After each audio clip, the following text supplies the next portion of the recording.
everyone, welcome to Exandwai Learning Channel. നമ്മളെ 9ാം ക്ലാസ്സിലെ വിദ്യാർത്ഥികൾക്ക് വേണ്ടിയിട്ട് ഓണം എക്സാമിനുള്ള ചില ഗിഫ്റ്റുമായിട്ടാണ് വന്നിട്ടുള്ളത്. അപ്പോൾ സ്ഥിരമായിട്ട് വരുന്ന ചില ക്വസ്റ്റ്യനുകളുണ്ട്. കഴിഞ്ഞ വർഷങ്ങളിലൊക്കെ ചോദിച്ച ചില ക്വസ്റ്റ്യനുകളുണ്ട്.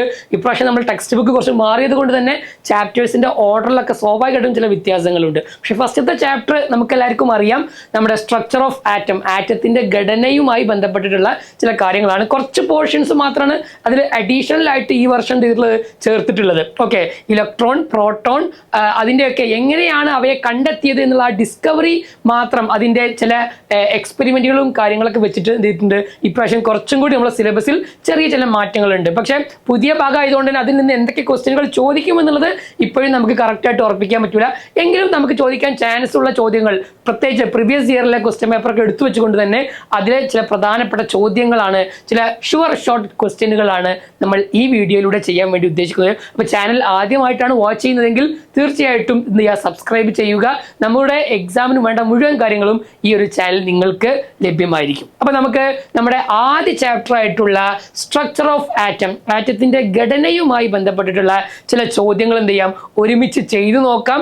ചോദ്യങ്ങൾ ചെയ്യുമ്പോൾ നിങ്ങൾ ആദ്യം വീഡിയോ പോസ് ചെയ്ത് നോക്കുക, ആൻസർ പറയാൻ പറ്റുന്നുണ്ടോ നോക്കുക. കിട്ടുന്നില്ലെങ്കിൽ ഞാനിവിടെ എക്സ്പ്ലെയിൻ ചെയ്യും, അത് കറക്റ്റായിട്ട് എന്ത് ചെയ്യുക, വാച്ച് ചെയ്യുക, എക്സാമിന് യൂസ്ഫുൾ ആകും. ഓക്കെ, അപ്പോൾ നമുക്ക് ആദ്യത്തെ ചോദ്യം, ഒരു ആറ്റത്തിന്റെ മാസ് നമ്പർ 35 ആണെന്ന് തന്നിട്ടുണ്ട്, ഇലക്ട്രോണുകളുടെ എണ്ണം 17 ആണെന്നും തന്നിട്ടുണ്ട്.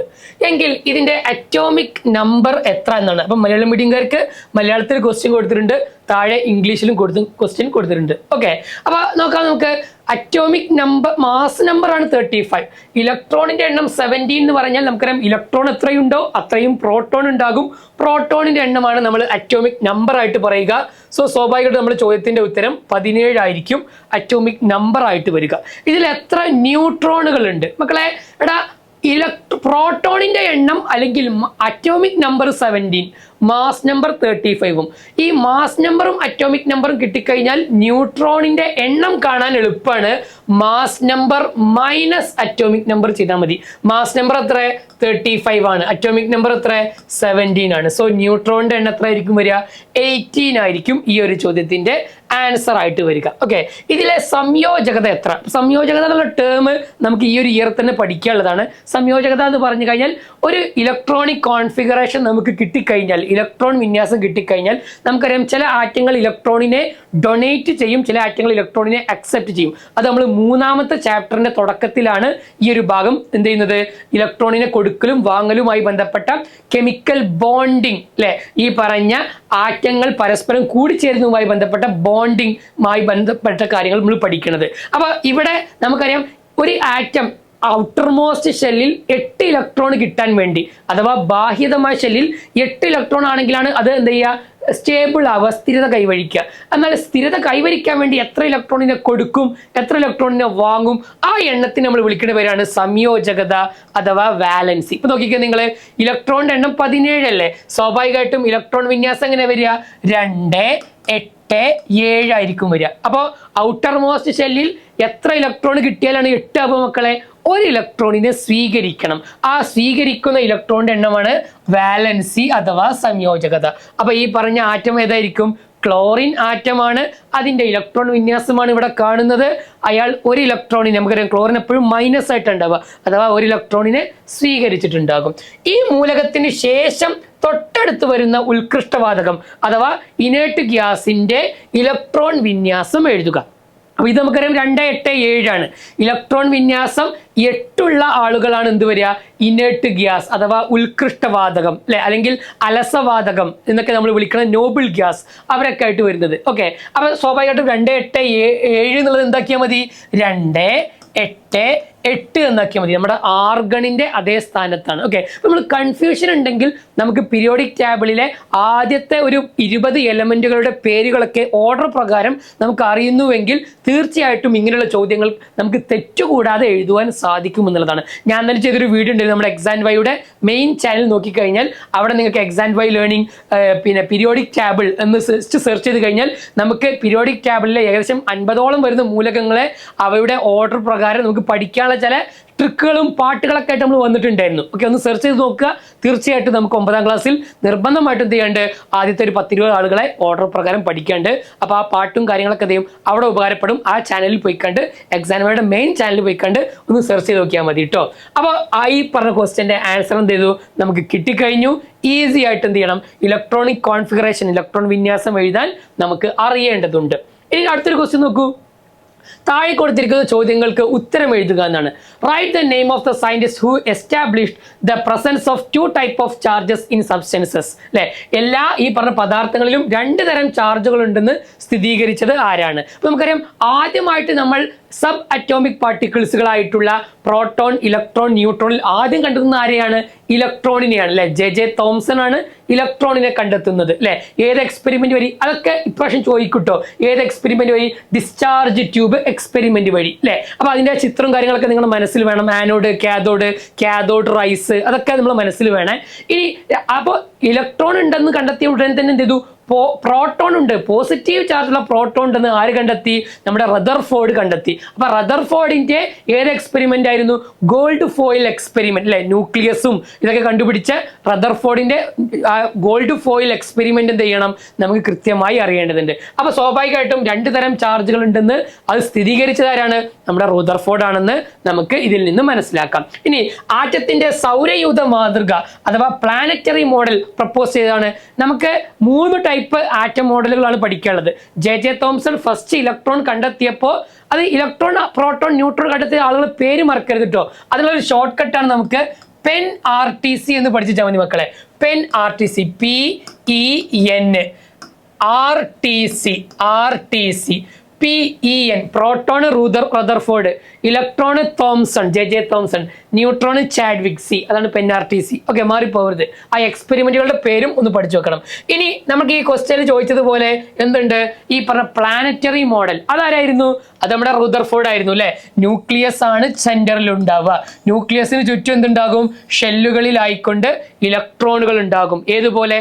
സൗരയൂഥത്തിൽ, സോളാർ സിസ്റ്റത്തിൽ സണ്ണിന് ചുറ്റും പ്ലാനറ്റുകൾ റിവോൾവ് ചെയ്യുന്നത് പോലെ, അല്ലെ, സൂര്യന് ചുറ്റും ഗ്രഹങ്ങൾ കറങ്ങിക്കൊണ്ടിരിക്കുന്നത് പോലെ ആണ് ഒരാറ്റത്തില് ന്യൂക്ലിയസിന് ചുറ്റും ഇലക്ട്രോണുകൾ കറങ്ങുന്നത് എന്നാണ് റൂദർഫോർഡ് പറഞ്ഞിട്ടുണ്ടായിരുന്നത്. ഓക്കെ, അപ്പൊ ആ ക്വസ്റ്റ്യൻ കൃത്യമായി നമുക്ക് ഓർമ്മയിൽ വേണം. റൂദർഫോർഡ് ആണ് സൗരയൂഥ മാതൃക, അല്ലെ, അല്ലെങ്കിൽ പ്ലാനറ്ററി മോഡൽ പറഞ്ഞിട്ടുണ്ടായിരുന്നത്.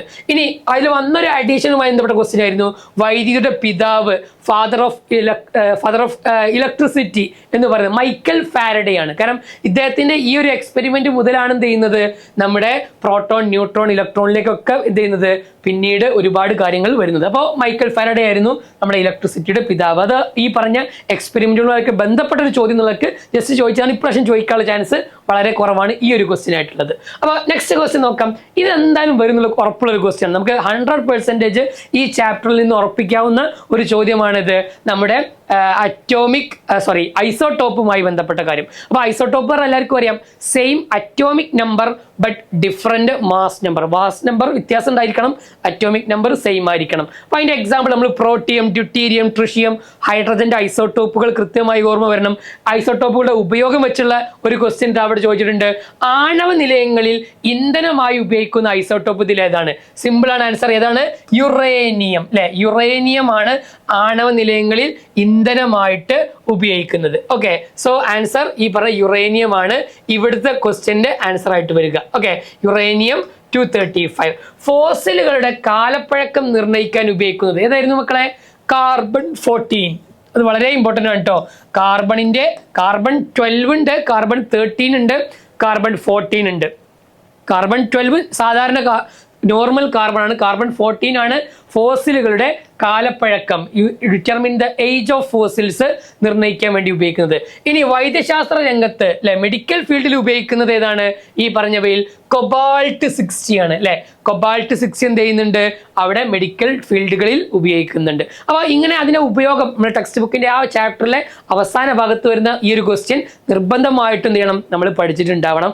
എങ്കിൽ മറ്റൊരു ക്വസ്റ്റ്യൻ ഇതിൽ നമുക്കറിയാം, പ്രോട്ടോൺ, ന്യൂട്രോൺ, ഇലക്ട്രോൺ അതിൻ്റെയൊക്കെ പ്രത്യേകതകൾ നമുക്കറിയണം. പോസിറ്റീവ് ആണോ നെഗറ്റീവ് ആണോ, അത് വെച്ച് ഒരു ചേരുംപടി ചേർക്കാനുള്ള മാച്ച് ദ ഫോളോയിങ് ആയിട്ടുള്ള ഒരു ക്വസ്റ്റ്യൻ ആണ്. സിമ്പിൾ ആയിട്ട് നമുക്ക് ചെയ്തു നോക്കാൻ പറ്റും. വീഡിയോ ഒന്ന് പോസ്റ്റ് ചെയ്തിട്ട് ഇതിന് ആൻസർ ഒന്ന് കിട്ടുന്നുണ്ടോ എന്ന് എന്ത് ചെയ്യുക, ഒന്ന് ട്രൈ ചെയ്ത് നോക്കുക. ആൻസർ കിട്ടുന്നുണ്ടോ മക്കളെ? ഈസി ആയിട്ട് പറ്റും അല്ലെ. ഇലക്ട്രോൺ നമുക്കറിയാം ഏത് ചാർജ് ആണ്? നെഗറ്റീവ് ചാർജ് ആണ് അല്ലെ. ഈ പറഞ്ഞ നെഗറ്റീവ് ചാർജ് ആയതുകൊണ്ട് തന്നെ എന്ത് ചെയ്യുന്നു, it take part in chemical reaction. Chemical റിയാക്ഷനുകളിൽ എന്ത് ചെയ്യുന്നുണ്ട്, അത് പങ്കെടുക്കുന്നുണ്ട്. ഇനിയോ പ്രോട്ടോൺ എന്താണ്? പോസിറ്റീവ് ചാർജ് ആണ് അല്ലെ. It presence causes nuclear charge പറഞ്ഞാൽ ന്യൂക്ലിയസിനകത്ത് നമുക്കറിയാം പ്രോട്ടോണും ന്യൂട്രോണും ഉള്ളത്. ആ ന്യൂക്ലിയസ് ഇലക്ട്രോണുകളുമായിട്ടുള്ള ഫോഴ്സ് ഓഫ് അട്രാക്ഷൻ. ന്യൂക്ലിയസ് നമുക്കറിയാം അല്ലെ, ഇത് ന്യൂക്ലിയസ് ആണെങ്കിൽ ഈ ന്യൂക്ലിയസ് അവിടെയുള്ള ഇലക്ട്രോണുകളുമായിട്ട് എന്തുണ്ടാവും, ഒരു ബന്ധം ഉണ്ടാവൂലേ, ഒരു ആകർഷണം ഉണ്ടാവുമല്ലോ. അതിന് നമ്മൾ വിളിക്കുന്ന പേരാണ് എന്ത്? ന്യൂക്ലിയർ ചാർജ് എന്നാണ് വിളിക്കുക. ഈ ന്യൂക്ലിയർ ചാർജ് കൂടുമ്പോൾ ആറ്റത്തിന്റെ സൈസ് എന്ത് ചെയ്യും, സ്വാഭാവികമായിട്ടും കുറയും. അത് നമുക്ക് രണ്ടാമത്തെ ചാപ്റ്ററിലും സ്വാഭാവികമായിട്ടും പഠിക്കാനുണ്ട്. ഓക്കെ, ഇനി ന്യൂട്രോൺ നമുക്കറിയാം ന്യൂട്രൽ ആണെന്ന് മാത്രമല്ല, ന്യൂട്രോൺ എവിടെ പ്രസന്റ് അല്ല, പ്രോട്ടിയം എന്ന് പറയുന്ന ഐസോടോപ്പിൽ പ്രസന്റ് അല്ല. കാരണം എന്തേ, പ്രോട്ടിയത്തിന്റെ നമുക്കറിയാം 1H1 ആണ് ഉണ്ടാവുക അല്ലെ. 1H1 ആണ് പ്രോട്ടിയം, 1H2 ആണ് ഡ്യൂട്ടീരിയം, 1H3 ആണ് ട്രിഷിയം. അപ്പൊ നോക്കിക്കേ, ഇതില് മാസ് നമ്പറിൽ നിന്നും അറ്റോമിക് നമ്പർ മൈനസ് ചെയ്താൽ 1 ചെയ്താൽ 0 ന്യൂട്രോൺ ഉണ്ടാവുക. ന്യൂട്രോൺ എവിടെ ഇല്ല, പ്രോട്ടിയത്തിലില്ല.